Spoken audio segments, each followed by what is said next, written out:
बीजापुर से बड़ी खबर आपको बता रहे, जहां पुलिस नक्सली मुठभेड़ से जुड़ी ये बड़ी खबर है। ऑपरेशन के दौरान हीट स्ट्रोक का शिकार हुए जवान। तेज गर्मी की वजह से 15 से ज्यादा जवान बीमार हो गए। तेलंगाना के पास वेंकटापुरम हॉस्पिटल में इलाज जारी है। मुठभेड़ के चौथे दिन जवान अभी भी केरकेट्टा की पहाड़ी पर डटे हुए हैं। बता दें, केरकेट्टा की पहाड़ी पर आज चौथा दिन हो रहा है, जहां जवान लगातार वहां पर जो अभियान है नक्सलियों के खिलाफ वो चला रहे हैं। और इस ऑपरेशन के दौरान हीट स्ट्रोक का शिकार हुए हैं जवान। तेज गर्मी की वजह से 15 से ज्यादा जवान बीमार हो गए। मुठभेड़ के चौथे दिन जवान अभी भी केरकेट्टा की पहाड़ी पर डटे हुए हैं। बता दें, इनका इलाज जो है जारी। तेलंगाना के पास वेंकटापुरम हॉस्पिटल में इन जवानों का इलाज जारी है। और ये बड़ी खबर आपको बता रहे, जहां 4 दिन से लगातार वहां पर ऑपरेशन चल रहा है नक्सलियों के खिलाफ, और लगातार जवानों और नक्सलियों के बीच मुठभेड़ हो रही है। और इसी मुठभेड़ के पर जो जवान है वहां पर लगातार तैनात है। और हालांकि गर्मी इतनी ज्यादा है, इसको लेकर जो जवान है वो हीट स्ट्रोक के चपेट में आ गए। और 15 जवान जो है वो उनका इलाज अभी हॉस्पिटल में जारी है। चलिए, ज्यादा जानकारी के साथ ब्यूरो चीफ प्रशांत गजबी हमारे साथ जुड़ गए बस्तर से। प्रशांत, हालांकि ये कहा जा रहा था कि सारी सुविधाएं जो है हेलीकॉप्टर के द्वारा जवानों तक पहुंचाई जा रही है, लेकिन जवानों की तबीयत खराब हो गई है, हीट स्ट्रोक का शिकार हो गए हैं जवान। जी बिल्कुल, ये मुठभेड़ का चौथा दिन है आज, और जिस तरीके से गर्मी बस्तर में पड़ रही है, ऐसे में हीट वेव लू का शिकार जो है वो कई जवान हो गए हैं। और उन जवानों को जो है प्राथमिक इलाज तेलंगाना के अस्पताल में दिया जा रहा है। बताया जा रहा है कि 15 से अधिक जवान हैं, और जो जवान मुठभेड़ में पहुंचे हुए थे, शुरुआत से जो लोग जवान हैं उन जवानों में से कई जवानों की तबीयत खराब हो गई है लू लगने की वजह से। हालांकि जवान अभी वापस नहीं पहुंचे हैं। जो जवान वहां पर मुठभेड़ कर रहे हैं, और लगातार जो है उस पहाड़ को घेर के जो घेराबंदी है उसे धीरे धीरे करके छोटी घेराबंदी करने की तैयारी की जा रही है, ताकि जो नक्सली वहां पर मौजूद है उन नक्सलियों को जो है पकड़ा जा सके या फिर एनकाउंटर किया जा सके। जिस तरीके से हालात अभी वहां पर हैं, तो बहुत ज्यादा तेज गर्मी है, और जिस तरीके से लगातार जो पारा है वो बढ़ता जा रहा है, और जो गर्मी है वो लगातार बढ़ती जा रही है। ऐसे में कई जवानों की तबीयत जो है वो अचानक खराब हो गई, और वो जो जवान जिनकी तबीयत खराब हुई है उन्हें जो है अस्पताल नजदीकी ले जाने की तैयारी जो है वो की जा रही थी सवेरे से ही, और जिसमें लगभग 15 से अधिक जवानों को अभी अस्पताल ले जाया गया है। और भी कई जवान हैं जिनकी हालत बिगड़ती जा रही है, उन जवानों को ले जाने की तैयारी भी की जा रही है।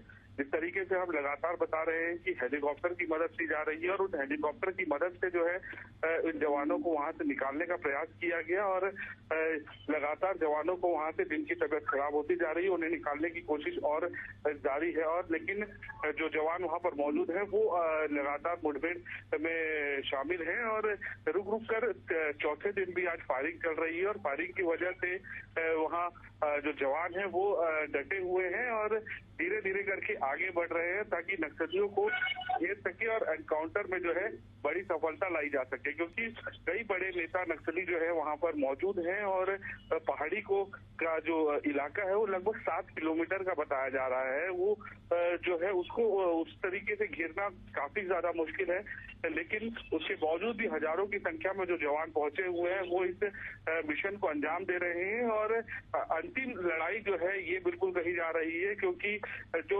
नक्सलियों के बटालियन है, नक्सलियों का बटालियन है वो वहां पर मौजूद है, और कई बड़े नेता जैसे हिड़मा, दामोदर, देवा जैसे बड़े नाम जो है नक्सली के वो वहां पर होने की सूचना अभी भी लगातार आ रही है, जिसको देखते हुए मुठभेड़ आज चौथे दिन भी जारी है। और ये ऑपरेशन अभी तक का बस्तर में जितने भी ऑपरेशन चलाए गए हैं वो सबसे लंबा ऑपरेशन ये है, और सबसे अहम और बड़ा ऑपरेशन इसे कहा जा सकता है, क्योंकि जिस तरीके से 2026 मार्च में नक्सलवाद के खात्मे की बात की जा रही है, तो ऐसे में जब तक बटालियन नक्सलियों की खत्म नहीं होती तब तक नक्सलवाद को खत्म करने का जो संकल्प है जवानों का वो पूरा नहीं हो सकता। इसलिए अब जब जवानों की बटालियन, नक्सलियों के बटालियन को जब घेरा गया है तो अब जवान जो है बिना बटालियन को खत्म किए वापस आने का बिल्कुल भी रणनीति तैयार नहीं है। इसलिए लगातार इस पूरे मुठभेड़ पर बड़े अधिकारियों की नजर के साथ साथ जो है गृह मंत्री की भी नजर है और लगातार इस मुठभेड़ की अपडेट ली जा रही है। और जो रसद और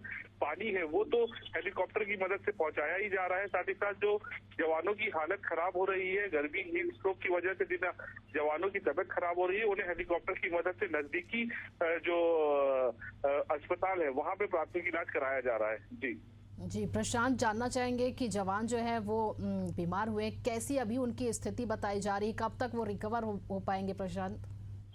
देखिए, मुठभेड़ और मुठभेड़ से जुड़ी हुई जो भी खबरें हैं उनको फिलहाल जो है मीडिया से दूर रखा जा रहा है और मीडिया को इन सारी बातों का से जानकारी नहीं दी जा रही है, क्योंकि कहीं ना कहीं जो मीडिया रिपोर्ट हैं और जो मीडिया में चीजें चल रही हैं वो नक्सलियों तक भी पहुंच रही है। ऐसी स्थिति में बहुत ज्यादा स्पष्ट रूप से जानकारी तो नहीं दी जा रही है, लेकिन सूत्रों की माने तो अभी जितने भी जवान जिनको हीट स्ट्रोक, लू की असर पड़ा है, जिन्हें अस्पताल में भर्ती किया गया, उनकी हालत खतरे से बाहर जरूर है। लेकिन लगातार जिस तरीके से गर्मी बढ़ती जा रही है तो इस ऑपरेशन को और ज्यादा लंबा खींच पाना काफी ज्यादा मुश्किल भरा होगा जवानों के लिए, क्योंकि जंगल में जिस तरीके से हालात हैं, बहुत ज्यादा जो पेड़ तो हैं वहां पर, लेकिन गर्मी की वजह से पेड़ सारे सूख गए हैं और पहाड़ में चढ़ने की वजह से जो पत्थर है पहाड़ में, वो उससे जो काफी और ज्यादा जो है गर्म हवाएं चल रही है वहां पे, उससे जवानों की हालत और बिगड़ रही है। तो हो सकता है कि आज का जो दिन है ये उस मुठभेड़ का अंतिम दिन हो